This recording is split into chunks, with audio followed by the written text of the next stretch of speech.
Hello, I hear you. Good. Bubbles. Fantastic. All right, we will get the meeting. We'll call the meeting to order then. This is the Board of County Commissioners for Utah County, August 16th, 2023. We typically start these meetings with a prayer reading or thought, and today we will have a prayer offered by Chaplain Linda Walton, and then we'll have a Pledge of Allegiance. Do we have a volunteer for that Pledge of Allegiance? Perfect. So after Chaplain Walton, if you'll come up. Thanks. All right, let's pray together. Our dear Father, we are so grateful to be able to be in this room. We are grateful that we have a Constitution, that we have a Bill of Rights, that we can assemble safely, that we have a wonderful place to live with people that are working to make it even better. We are grateful for our neighbors and our friends and our children and our parents and the rest of our families, that we can give them such a great place to live and that they can live here so safely and in such good company. Father, we pray that you will be with the commission as they do their duty, as well as all of their assistants that have done a lot of pre-work for them as well. We particularly pray for the Sheriff's Department and for all of the dangers they face, and that they will be safe. Father, we also pray that as we work with other counties and other states and other nations, that we can think about all of the people that are in need. And we are so fortunate here to have so many things that so many countries and other areas don't have. And so we just pray that you will be here in spirit and that we can move forward and make a difference. We pray. Amen. Amen. Thank you. And then just state your name for the record before you start. Thank you. Name is Rich Bowman. I pledge allegiance to the flag of the United States of America and to the republic for which it stands, one nation, under God, indivisible, with liberty and justice for all.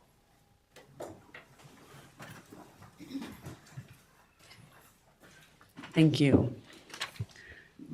All right, with that, we will start by creating our agenda. Everything that we want to hold will go on the regular agenda. Everything else will go onto the consent agenda.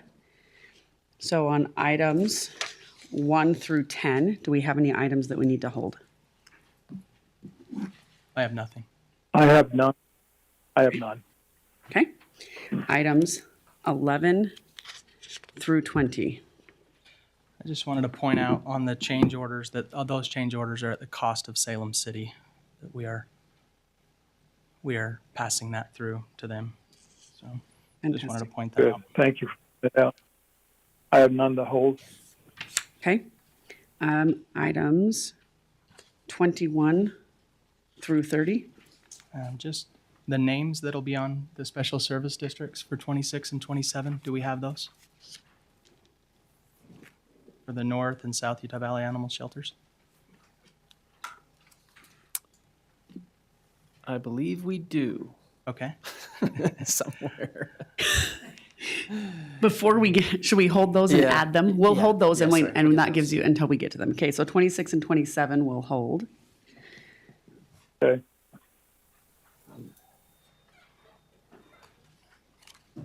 I have no others. Okay. And then just 35. Commissioners, I think there may be some representatives here to talk on 30. Okay. So we can hold item 30. Then we're going to strike item number 34.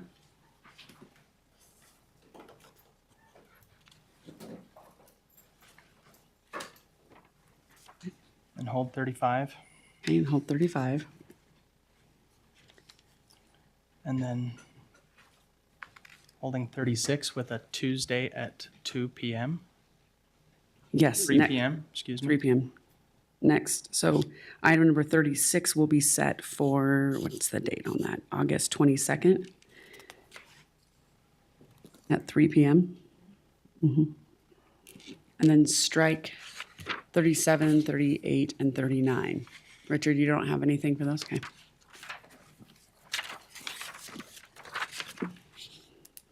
So we almost made it. Well, technically, you could say you've got 3 in a row. But All right, Alice, you want to repeat that back to us? You bet. Okay, I have us holding regular agenda items number 26, 27, 30, striking 34, holding 35, and then as far as the closed meetings, 36, we're going to hold that on Tuesday, August 22nd at 3 p.m. in this room, correct? Would it be, where's, in this room, is this room or the commission conference room? Sorry, which room? Commission conference room? Yeah, would it be this room or the commission conference room? Probably should be in this room.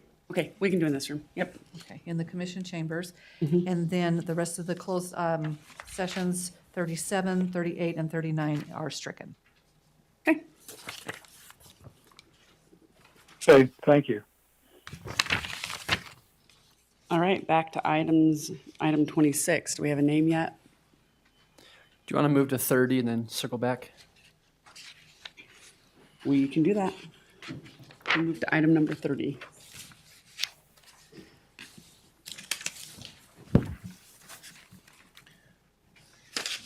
Adam Beck, County Attorney's Office. I know our office has had some communication with the property owner is Ridge Rising, and they've had some communication with us, and they wanted to be here, and I didn't want this to go forward without letting them have an opportunity to talk on this.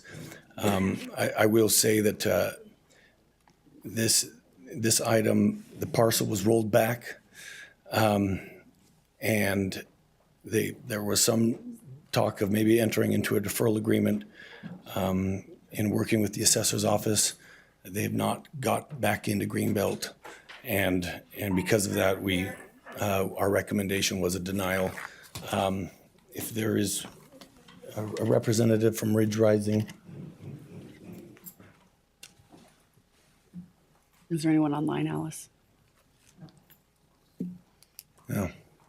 Well, that speeds things up, I guess. Okay. All right, then nothing further.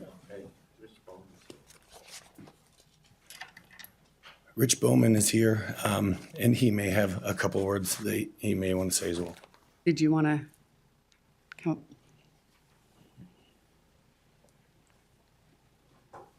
Coming up here a lot, more than I'm used to. We've talked, in the past couple of years over my case that I brought before the commissioners, and I just wanted to thank you for taking a look at, and Commissioner Stakovich, if you're out there, you too, I can't see you, for Here, all right. I'm here. For discussing my case and considering it and seeing it in the best possible light possible. And I wanted to thank you for that. Thank you very much for doing that and the eventual outcome without saying anything more. Thank you very much. thanks, Rich. Yeah, absolutely. I was happy that we were able to find a good solution that fulfilled all the requirements. It was a great solution. Thank you so much, Commissioner. Thank you. Thank you. Thanks. Okay, so with if there's no other discussion, then on item 30, I would make a motion to approve. We have a motion to approve. Do we have a second? I will second the motion. All right, it's been moved and second. All in favor? Aye. Aye. That passes 3-0. Okay, are you ready? I'm ready. So All right, so we're going to go back to item number 26. on 26, I think we only got one letter of interest, and that's Steve Alder. He's currently the member, and it would be a reappointment of Steve Alder. Okay, And 27 is, I think we only got one letter there, and that's Sean Carter. okay. All right, I can move to approve item 26 with Steve Alder and 27 with Sean Carter. I can second the motions on both 26 and 27. all right, it's been moved and seconded. All in favor, say aye. Aye. Aye. All right, though, items 26 and 27 pass 3-0. Okay, that brings us to item 35. So on item 35, I got notification quite late, and I wasn't sure how that. I'm just the new guy, but how does that work as far as like getting on the agenda?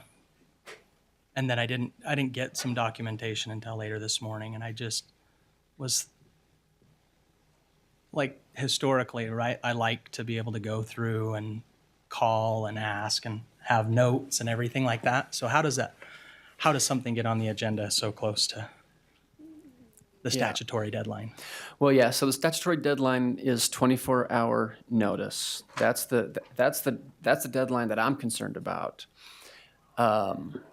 We have a practice here at the county. The understanding is Friday by 5 p.m. the agenda item is supposed to be created, but it's not entirely uncommon for a department or the commission or somebody to try to get an agenda item on between Friday and Tuesday at 2 o'clock. And so that does happen from time to time.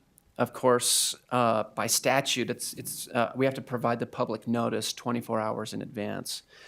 I'm not sure when 35 was created, if it was created after Friday. I don't know. Was it after Friday? So usually the department head will try to get with maybe Alice Black and try to get, and any commissioner can add an item on the agenda before the statutory deadline. Oh, okay. So it takes, in this case, a click of the commissioner's button. Yep, Okay, that's correct. that makes sense. Yes. Now, so I don't know who, somebody in the commission office, I would think approved this to go on the agenda for today.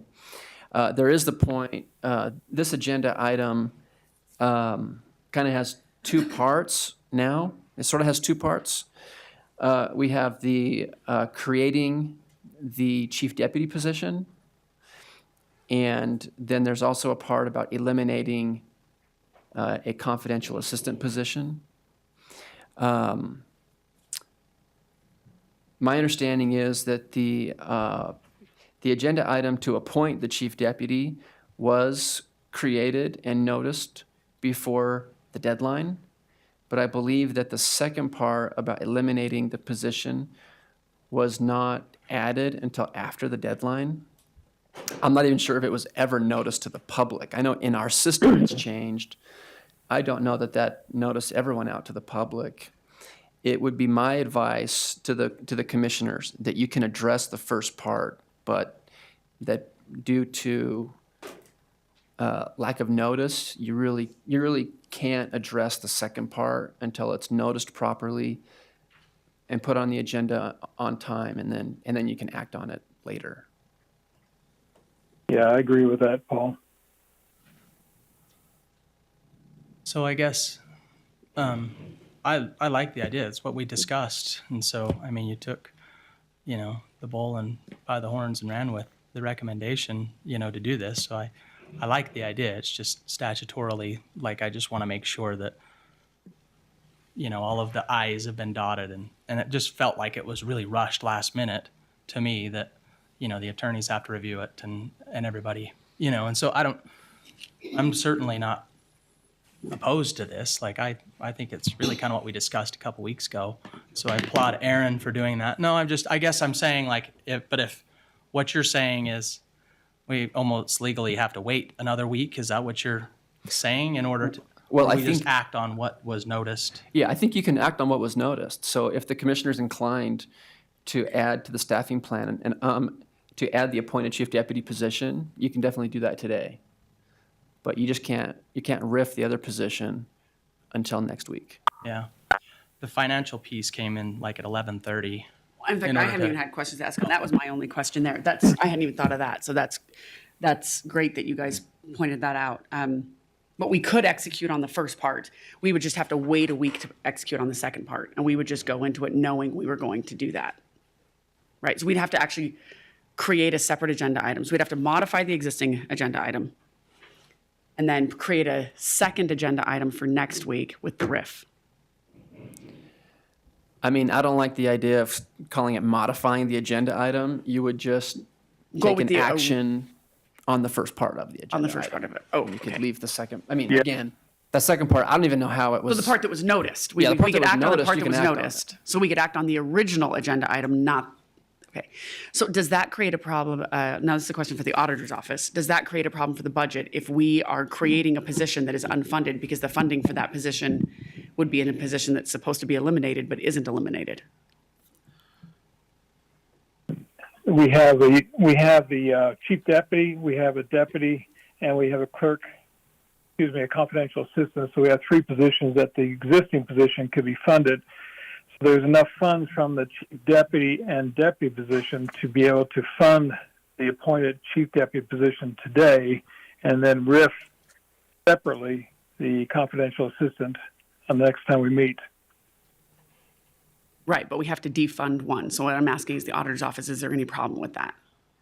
Like, I know it's in the budget, so that's fine, but can we defund one to fund the other while that one still exists? I don't know. We do have some flexibility because of vacancies budgetarily.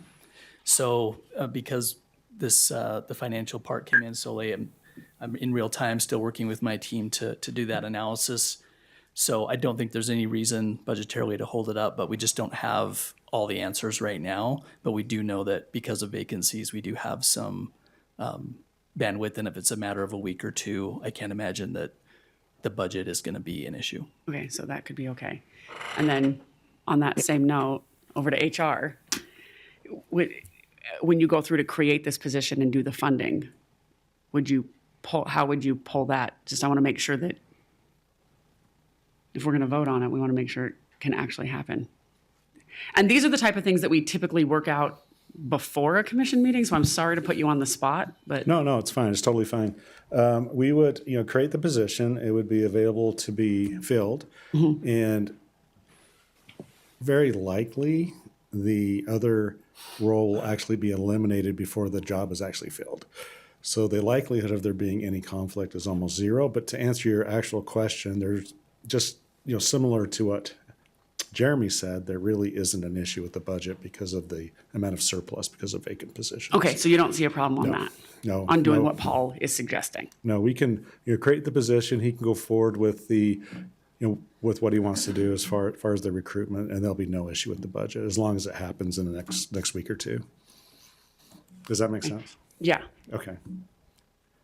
So if Any we other- go back to the original, then you guys will need to create a second agenda item. Correct. And you're cool with that? This is not a problem. We can have Follow-up question, is there a way around that just to accomplish what we're trying to do so that if there's some urgency to get this taken care of and not, I think that, as Paul said, you can do the first half of the position, which is the urgent piece. okay? The second half, as long as it happens for sure, is not as urgent. It just has to happen. In the next commission meeting? Correct. Okay. Or like a week or Okay. two? Correct. Yeah. Yep. Okay. Yes, see why we Auditor's can't office have agrees this on with next that. month. And you guys agree with I that? mean, like I Yep. say, I just hate pushing it. Well, the intent was there, they just didn't make it on paper. Yeah, Right, but the paper part is what the auditor's office looks at, and that's what the legal department looks at, and that's what the HR department looks at, and that's why we have that 5 p.m. deadline. So it does actually create an issue for us as commissioners and the staff of multiple departments to push something on the agenda so late. So, because then we have to have these conversations in the meetings, and we've got people scrambling, and so yeah, that's why we try not to do that regularly. But I think we've got okay from everybody that we think it'll work. So I think we can. yeah. I mean, yeah. It helps me. I'm just sorry I didn't really understand. So it sounds like I didn't do Either it, you- so okay, I so wasn't in the Commissioner loop. So Sakovic I'm was doing able this to push all a on the button. fly as well. So apparently, gotcha. Okay. Commissioner Sakovic was the only one in the loop on this. I was out of the office, so that's probably why I didn't get any communication either. Just, it wasn't, I don't know if you want me to go there. Yeah, sure. It wasn't intended, it was just the steps that had to happen before it could get on the agenda, and that was being pushed on Friday and Monday, finally happening yesterday, and so it was a rush to get it on, but it was just because there were so many steps that had to happen before. That's how it happened. Gotcha. And I didn't want to push it out for another week, so I did try to get it on as soon as I could. Yeah, and again, I Yeah, applaud you It took a taking, lot to get to that point. Deliberation and- yesterday. yeah, that's Right. understood.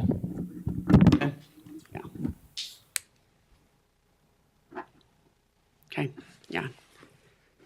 Anything else from Tom? No, I don't have anything else. Okay. So then, motion to approve item 35 as stated. On the original, And I can second. as stated on the noticed original. agenda. Yeah, on the noticed agenda, correct. Does that Is that work? what you- Correct. Yes, Does that work for I can language for second you? item number. The intent is to Yes, appoint. it's fine. I'm just to add the appointed chief deputy. Yeah, yep. Okay, and everybody gave us our checks. Okay. Been seconded? Moved and seconded. All in favor, say aye. Aye. Aye. Okay, that passes 3-0. And then to follow up, HR will be putting an agenda on the item for next week so we can. Okay.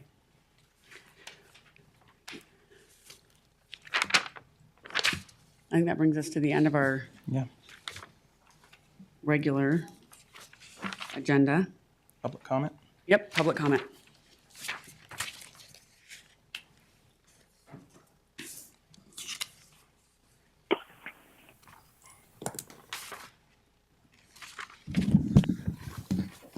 Greg Graves, Utah County resident. Hi, Commissioners. It's good to see you all again. I'm coming representing a group of concerned citizens for some issues that are going on. Utah County, as a population, voted against a change in government, and we are concerned that when the budget was opened, without public discussion or really discussion of a appointed position that you guys are entertaining and interviewing, that it feels like an end run around a change in government from a big concerned group, and that this was kind of done in the dark of the night is their feelings, even though that may or may not be the case. We would ask that the commission hold off on that because, as has been publicly stated, the commission increased their salaries to handle the workload. I support that. I'm okay with that. Over the last 4 years, the commissioner's assistants have been renamed policy advisors and been given increased money to handle that as well. But now it seems like we're adding a position for a workload, but yet not decreasing and helping in the funding in any way by either decreasing policy advisor salaries, commission salaries, or something to offset that. And so that's kind of the concern from a group of people wanting to make sure we're not spending money inappropriately. That's our concern. The other concern that's been going around Facebook is from this group, and then amongst a bunch of emails. And so we're asking for some better clarification and use of, I know things sometimes get misstated, misspoken, or misconstrued. But we are fearful that over the last month, during the commission meeting, which Mr. Davidson, Aaron, got up and spoke, there was a comment made by the commission chair that Brandon and I, and so it came across as maybe we're violating the Open and Public Meetings Act by having the discussion not in public. We just want to make sure you're aware that that's what's being said so that the true intent of what is being said is said, because then to follow that up, the other concern is the Daily Herald article from Friday talking about this position says, well, I'm ready to move forward because I know where Brandon votes. Now, again, that's just in the paper. I don't know that that's what you said, but if it is, the only way to know something is to have a conversation without being in an open and public meeting, because through our research, we haven't found that.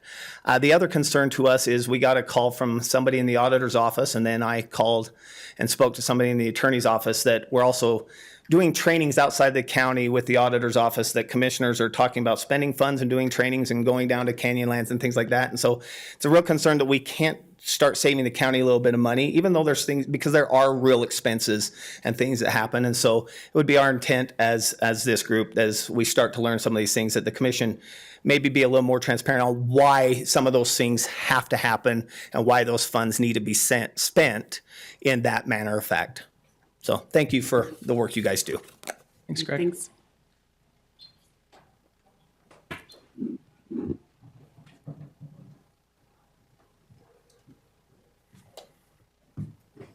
Andrew Bybee and Kelson Gorell from Stack Real Estate.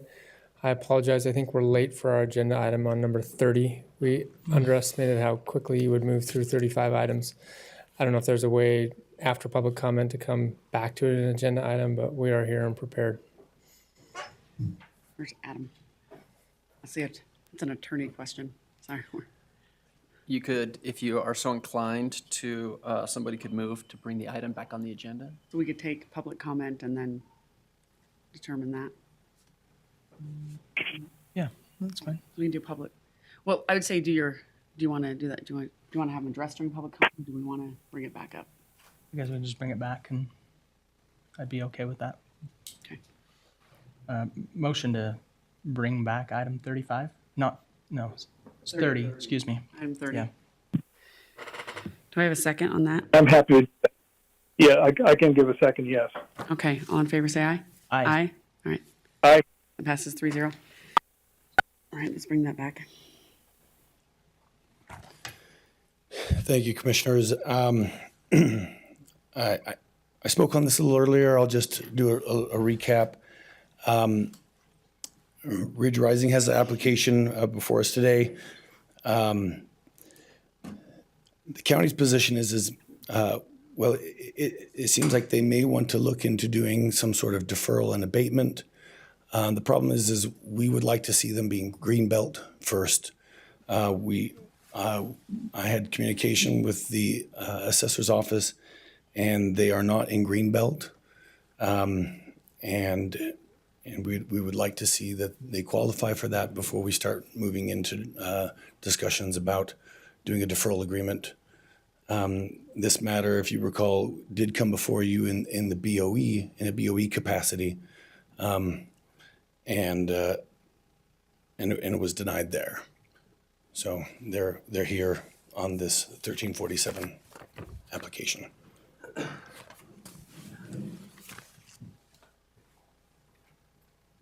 Okay. You want to come up now and Thank you, Andrew Bybee and Kelson Grill from Stack Real Estate. I guess I'll start from maybe just addressing those comments. We were here, I think, maybe 6 months ago in front of the BOE, explained the situation. We've owned the land since 2013, and it immediately went into Greenbelt in 2013. It was farmed until 2019 when the city did a development on the other side, redirected the irrigation. We lost the water to the site. We tried dry farming, declared a fallow year, added bees. As soon as it was brought to our attention by the county that the bees were not sufficient, in that same calendar year, we added cattle. We fenced the site and added cattle. It met the book definition of greenbelt that particular year. And keep in mind that we had been farming it since 2013. And we still have cattle on it. So I'm not sure the position that it's not in greenbelt. It is in greenbelt, and it has been in greenbelt since 2013. The reason that we're coming before you in a deferral and abatement request is that in our conversation with the commissioners during the Board of Equalization, there seemed to be some understanding of the situation that happened. We were caught on a technicality, not an intent. It had been in Greenbelt since 2013, and our intent is to continue to keep it in Greenbelt until it's ready to be developed, and that's not today. So the feeling of the two commissioners that were present at that time was this fits better under a deferral and abatement hearing as opposed to a Board of Equalization hearing. We agreed that we would do the deferral and abatement because that's our intent, and it's been in Greenbelt from the very beginning, and it will continue to be in Greenbelt into the future.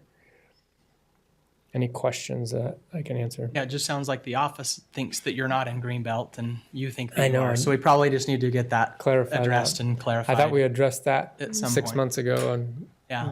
the Board of Equalization question. So I don't know if the office wants to come up or help us understand that, but Yeah, that would be good for me. yeah, me too.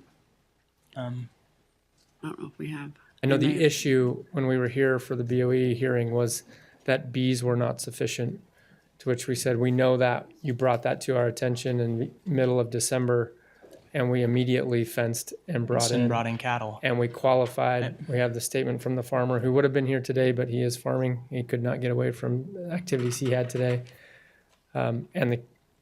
We're still meeting that today, so I'm not sure what the office.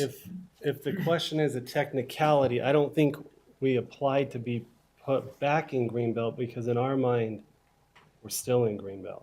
So we haven't gone and filled out a form to say, hey, put us back in Greenbelt because our whole argument is we're still in Greenbelt.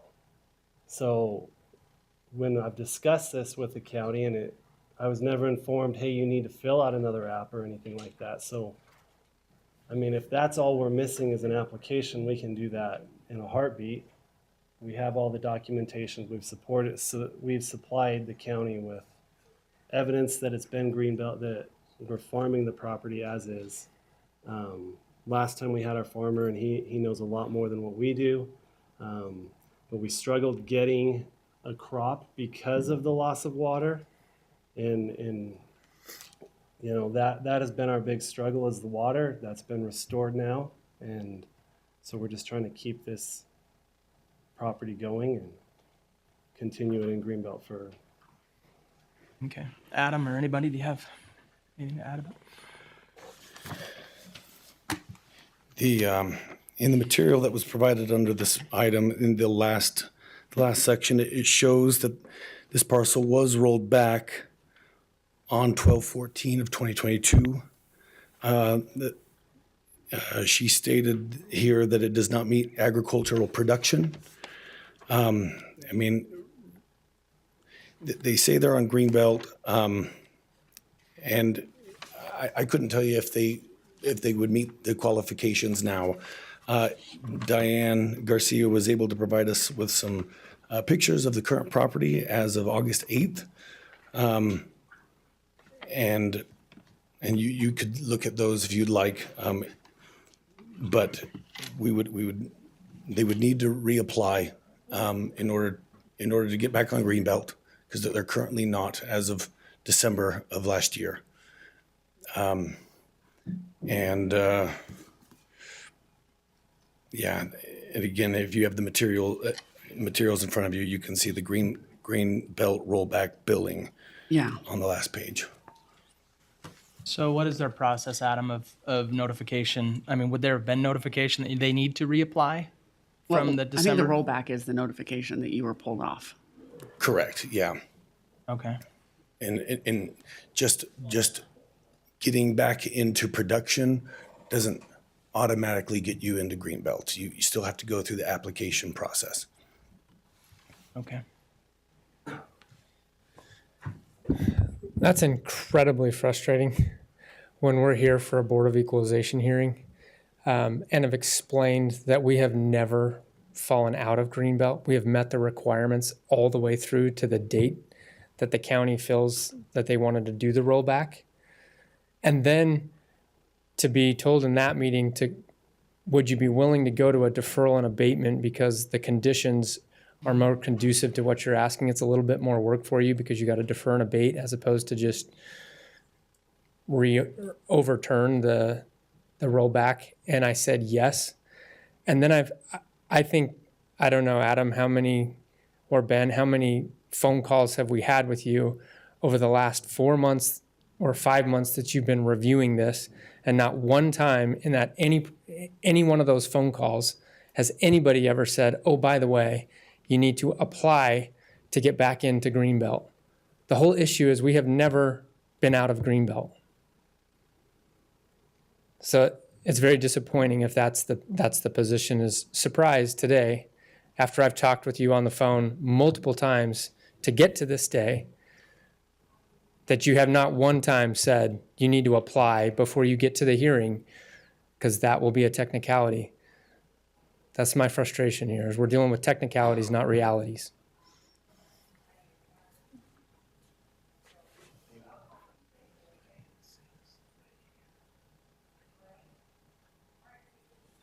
Commissioners, this has Ben Stanley with the County Attorney's Office. If I could speak to this one a little bit, I hope you can hear me okay. Yeah, we can. Thank you, Ben. Yeah, my pleasure. My recollection of this matter, and I haven't been involved in any of the abatement discussions or had any phone calls since the Board of Equalization hearing. But what happens historically in these kinds of appeals is a party that is on Greenbelt status, that is up for review for a variety of reasons, perhaps a change in ownership or just an annual or a regional review that the farmland assessment analyst will conduct over different parts of the county, whatever the case may be that caused the review.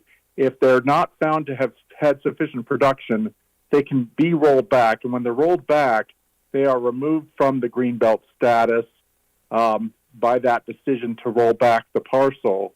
And so oftentimes you will have a taxpayer or a landowner file an appeal to the Board of Equalization to challenge the rollback. And what the rollback is looking at is what was the production over the last 2 years. And so somebody who starts to try to get production again as of the date of their notice of rollback is not really going to become eligible for Greenbelt status again by virtue of that day that they were rolled back, bringing in more animals, more production of whatever variety to try to reestablish a Greenbelt status. What they've got to do at that point is establish 2 more years of production to qualify and be eligible for Greenbelt status. And so if that's when somebody attempts to get reestablished is when they get their rollback notice, that notice is telling them that over the last 2 years they were found to have insufficient production. And so doing something today won't solve that problem necessarily. It could solve that problem in 2 more years. So when the party came in for the Board of Equalization and when the Board of Equalization members denied the application, that sustained the rollback determination of the farmland assessment analyst and the assessor's office. And so when that rollback was sustained by denying the application for an appeal, and if there was an understanding by the taxpayer at that time that there could be a future discussion about an abatement or a deferral if they could reestablish Greenbelt, that's another layer of notice that they had to be reapplying, they had to be established in Greenbelt. So as of the date of the rollback, and then further as sustained by the Board of Equalization denial of the appeal, they've not had this parcel in Greenbelt status, as Adam indicated. I haven't been involved in the conversation since that Greenbelt appeal was denied by the Board of Equalization, but they should have had the sense from that meeting, and others probably had some conversations with them to indicate that it would be appropriate to draw a application and submit that application and generate 2 years worth of production that would establish Greenbelt status to be requalified. And I think what the commissioners may have intended when sitting as the Board of Equalization was to indicate that they would be willing to entertain if this parcel got back into Greenbelt status, somehow deferring that time period in the interim. So it may be possible to continue the item at this point and see if they can establish 2 years of production. But from the perspective of the assessor's office, I believe they would indicate that there has been a well-established pattern that this has not been in Greenbelt as of the date of that rollback, and then further confirmed by the denial of the appeal of the Board of Equalization. I don't know if that's helpful, but that was sort of my perspective on it. Yeah, I thought when we confirmed it in BOE, that confirmed the pull off of Greenbelt. So Greenbelt was revoked and then we are willing to entertain an abatement, assuming you get back on Greenbelt, and then that abatement, typically the way it works, is 1/5 of the amount is deferred and abated every year that you stay on Greenbelt. So you would have to stay on Greenbelt for 5 years to have the entire amount abated, but you have to be on Greenbelt to do that. And yeah, and when in the BOE hearing, when it was sustained, that sustained that you came off Greenbelt.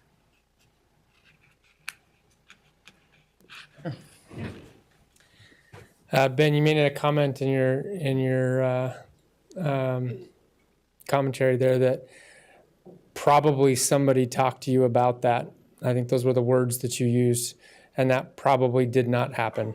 Nobody explained that process. And coming out of that BOE hearing, first of all, the conversation in the BOE hearing was about 2 years, not 5 years. It was a deferral and abatement for 2 years. So Well, it's 2 years of production. The proof is of 2 years of production. And then for Greenbelt, you have to prove production for 2 years, but the rollback is for 5 years. yeah, I don't know that. I guess maybe that's a question. Did all of the commissioners understand that you were denying an appeal to put it back in to Greenbelt? Is that a known thing on your end? Because that was not or to put it out of Greenbelt, and that we had to go put it back into Greenbelt for 2 years before we did it? Or understanding that you were going to work with the Diane Garcia and her Greenbelt office to make sure that you were established back in Greenbelt. That was my understanding. That was my understanding as well. So whether, and it sounds like you didn't even, you're claiming you were not even under the impression you were even taken out. And I understand. We what were you're not under saying. the impression we were taken out. We filled out the application for the deferral and abatement, explained the case again, and put it back in front of, and we've been waiting for 5 months for the review, and came down in May for the first hearing, and you didn't get to us, and then we got bumped till here. Because the review wasn't complete, but yet somehow we were on the hearing, and here we are. So I feel like we're getting caught in these technicalities.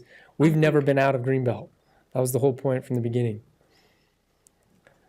We could continue it. If we Right. continue it to have a discussion with, because I would like to hear Diane Garcia's take, right? She's the one that this would have went through. Is that true, Adam?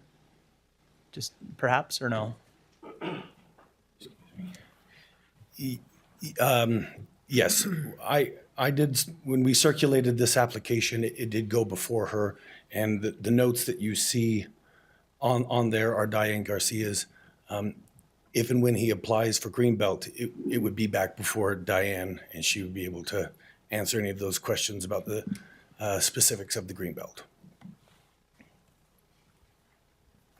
Carrie, is there anything you have to add by chance?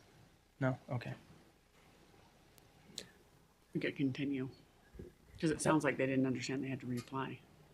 Paul, you have something? Well, I just, maybe just taking a step back, I mean, every property that's on Greenbelt is anticipated to pay a rollback at some point, and the suggestion from the taxpayer here would defeat that completely.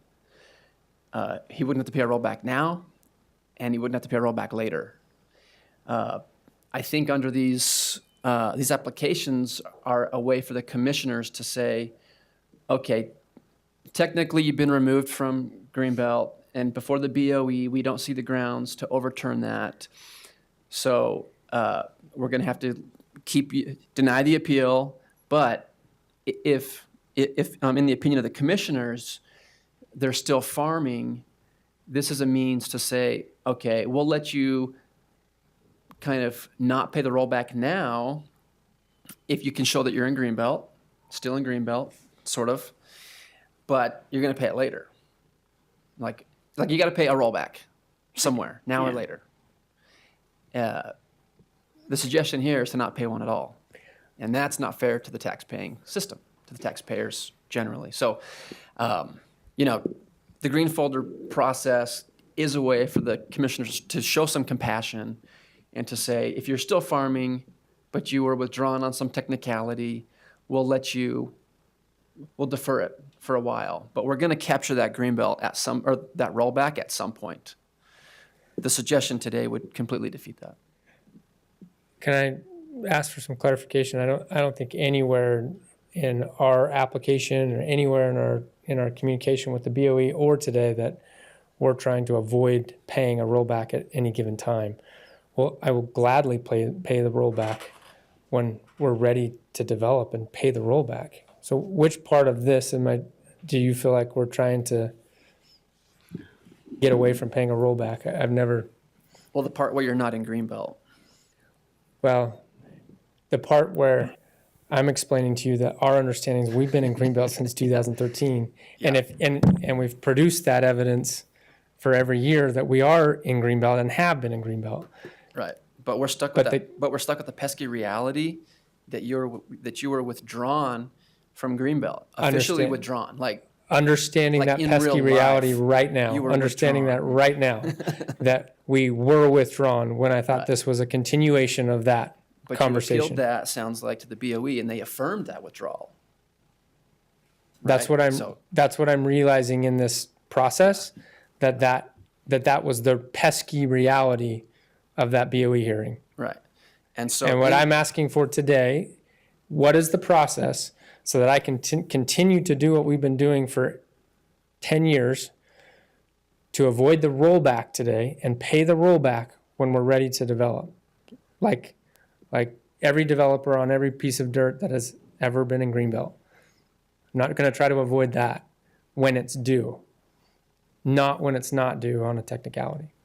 So what do I need to do to accomplish that? Right, so it was due in 2022, right? Unless the commissioners are going to approve some other form which would require you to get back in Greenbelt first. And is there a way to review that and to see if there's additional compassion from the commissioners? Or is there a way to do that? Or is that ship sailed in your mind because of the pesky reality? I think it would require an application. Okay, an application for what? Deferral and abatement, or application for Greenbelt? For Greenbelt. Okay. And the space of time between December and now, is this something the green folder can address? Because it sounds like what had happened, that they were removed out of their ability to farm because of development by the city, not because of actions by the farmer. Am I missing something here? No, that is correct. And to compensate for that, we've added cows to the property in 2022 and in 2023 to continue to stay in the Greenbelt. So we can still meet Greenbelt status. I think there's just a misunderstanding that we needed to apply to continue to stay in it since we were taken out.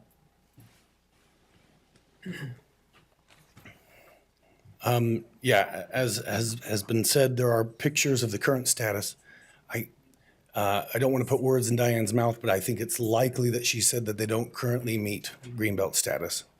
So I do want to just make that point. Additionally, I feel bad if someone did talk to you about a 2-year deferral. It's my understanding that we don't do a 2-year deferral, but we have done those 5-year deferrals once the applicant is back on Greenbelt status. So the reality, Diane's not going to offer any other information than what I've read in the packet. Is that true, Adam? In your opinion? I couldn't tell you she's for thorough, sure. right? She's going to offer everything. She's thorough. The pictures, I mean, just based off of what I see, I don't see livestock on there. But again, I'm not the Greenbelt expert. But she did make her notes that the parcel is not on Greenbelt. The owners have not requested or completed an application to get back on Greenbelt. The parcel shows no agricultural production or management. And the only problem I have with the continuation is that we continue it, we look like heroes, and then it gets appealed, and then, and then we just wasted a lot of time. Am I seeing that incorrectly? Yeah, I think on this one, because a continuation wouldn't go to an appeal, and a continuation would give them a chance to put in a Greenbelt application. If the application comes back and they are reestablished in Greenbelt status, then we could discuss the deferral and Okay. abatement. If And it's what denied, makes this difficult also is that we don't see any greenbelt, any production at this point at all, right at this junction. right, and that would give Diane the ability to make that decision. Do you know what I mean? I understand now what Do you you're see what I saying. mean? Mhm. And so a Because it's a continuation would not a just give them denial. the chance to fill out the application that they didn't realize they needed to fill out. And then if it gets accepted, then we can discuss accepting the abatement. If it doesn't get accepted, we have nothing to accept. Does that make sense? But they at least are given the chance to apply. but without, and there's no appeal Yeah. to the state in that. Okay. The I appeal would understand where you're only going. come if we abated it without them coming back, right? Yes. And I can, you know, I could totally see a conversation happening that either it wasn't necessarily clarified. Like, I mean, being someone who does this every day, we use terminology that is not necessarily common vernacular. And I could see Diane feeling that she had told them they needed to put that in, but them confusing the applications. Like, I could see how a miscommunication could occur. And a 1 month extension would at least give them the ability to apply. Yeah, And, I'm and sure that you doesn't can- have an appeal to the state on that level. Well, and I appreciate the clarification too, that, you know, again, just some Right, exactly. I'm not saying I won't pay my rollback, right? That was good conversation to have here. So I do appreciate Paul and that being pointed out. So yeah, then that makes sense. I'm okay with a continuation then if that gets you to Just gives them a chance to apply. get applications in and Can I understand just a little clearer, once the application comes in for a deferral and abatement, explain to me what that means if we're lucky enough to get that accepted?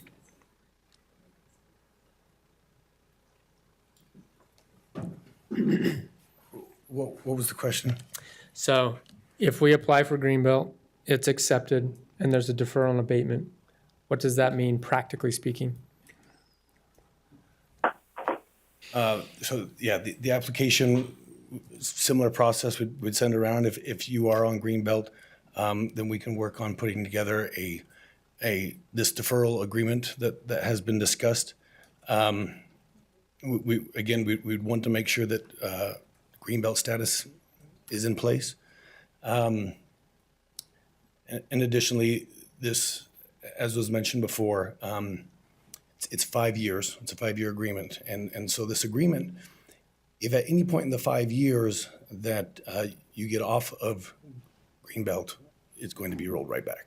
So that's how that agreement it would look once you enter into it.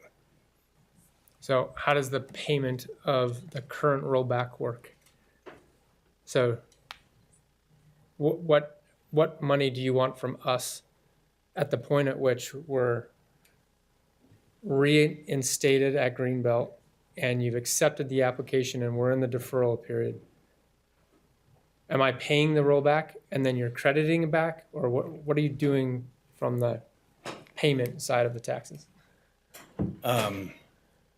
So once we enter into the deferral agreement, it's kind of like pushing pause, right? And then at the end of 5 years, it'll be abated. And then any point after that, if you get off Greenbelt, You have the rollback. you have the rollback. Okay. So there's not a payment of the rollback at the time that you accept the deferral and abatement application. And as long as we're in for 5 years, then it's abated. Is that correct? Everybody That clear is on correct, yes. Okay. Okay. So then my task is to help Diane recognize that we are in Greenbelt and have been for 2 years. That's my Yeah. job, right? Yep, and an application doesn't guarantee Greenbelt, Understand. but yes, that you are correct. That is your task. And now my last question, But the whole deferral is contingent on you getting into Greenbelt, right? and then staying in Want to be Greenbelt. clear. Yes, getting into Greenbelt and then staying in Greenbelt. Yes. Correct. And what they usually do is they usually would forgive or abate 1/5 every year, technically. So for example, like 4 years in, if you come out of Greenbelt because you're going to develop, then only 4 of the 5 would be abated, and then you'd still have to pay 1 year, and then you'd have an additional. You pay 1 year of the old rollback and 4 And years, 4 of years the of new the new rollback, rollback. so we can capture the 5 years. 5 years, which I definitely want to pay you. I understand you want to pay that now. You want now- to do your civic duty. Now We my- got you. That's right. Now my last question. Captain What is America. what is the rule on, do you know the rule on Greenbelt for livestock? Are you familiar with what the actual rules of the county are to have livestock on your property and be in Greenbelt? That would be a good Diane Garcia question. I couldn't tell you the specifics of that. Okay. I can't tell you the specifics, but I can tell you enough that you are not obligated to have livestock on your property for 365 days during the year. And that picture is August 8th, one day in the year of 2023 to make the assessment that there is no livestock on the property and there is no management.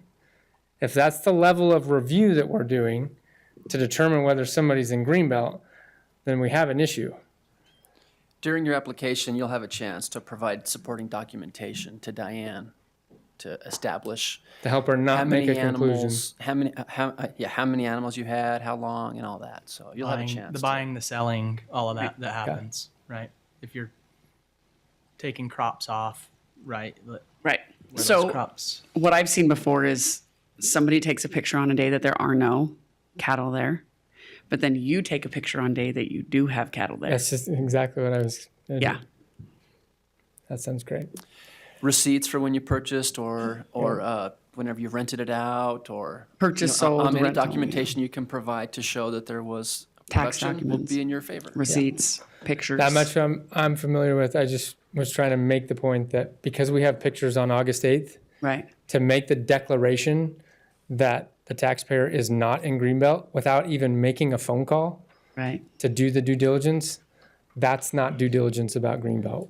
We have been, had we not, These are in January. from 2013 until now, we shouldn't even be in this position. Because the rollback happened because of this same instance where Diane went, boom, on this particular day, you're not in Greenbelt. And that's Yep. not fair. I shouldn't even be in the deferral and abatement period. And I thought we were doing this because it was the easier way for the commission to make this decision. And I've learned something in the process that I'm grateful for, and I'll apply that in the future. But we will go do our job, and we will fill out that application, and we will bring back the pictures dated other days that there are cows on the property. And I'm extremely grateful for you that you were here still when the meeting was going on. Right. Because sometimes we tend to go quickly and Yeah, anyway. me too. And I appreciate you was- bringing it back out of public comment. Yeah, and you get some clarification, and we can continue. How much time do we need to continue it for? Can somebody give me some advice on that? As short as possible from our perspective. We're ready. We don't need any more time to. How long is it going to take to work through our system? I was just going to suggest A you, month? well, Is a month enough time? we could track it, and as soon as the determination is made, we can bring it back. We don't know how long it will. We don't really know how long it will take. Can we strike this item from item number 30? This sub-item from item number 30, and then you bring it back when we're ready? Or do we have to give you a date on continuation? No, you could even just hold your regular action. You can actually approve item 30, but just inform everybody here that you'd welcome a new application So we can do a new at application. the time, or we could even use the old application and trigger it back or something like that, just so nothing's hanging out there. Okay, so we can leave it as is, and then let them work through the process and bring that old application back. Okay. Yeah. We're just talking about. So I think we can use your existing abatement application. They can resurrect that once you have a Greenbelt application. That's what we're kind of working out, and that's kind of what we Once we have a decided, right? Greenbelt determination. Once we have a Greenbelt determination, then if it is in Greenbelt, then we can bring back the abatement application. In the same meeting or a different meeting? It'd be the same meeting. Okay. Once we have the determination. Well, the Greenbelt determination won't be in a meeting. You'll just get notice. And then we'll get the notice. And if it's in Greenbelt, then Adam and his team can bring it back. Correct. So we're good with item 30 as is. Did we make any other Great. changes? Makes sense. We'll get them. We didn't make any other changes to No, item 30. no, did we? the other two items were as is. Okay. So do we need to, we have an item on the table. Do we need to reaffirm it? Yeah. Okay. Oh, so motion to approve item as is? Yep. Can I get a second? So I can second on number 30. Okay, it's been moved in second. All in favor? Aye? All right, that passes Aye. 3-0. Seeing no other items on our agenda, Motion to adjourn? do I hear a Do you second? want to go back into public comment? Was public comment sort of cut off public comment possibly by this I think we action? were good. Were there any online public comments? Alice? Did anybody else in here need a chance to speak? Raise your hand. All right, so we're going to we have a motion on the table and a second. All in favor, say aye. Aye. We're adjourned.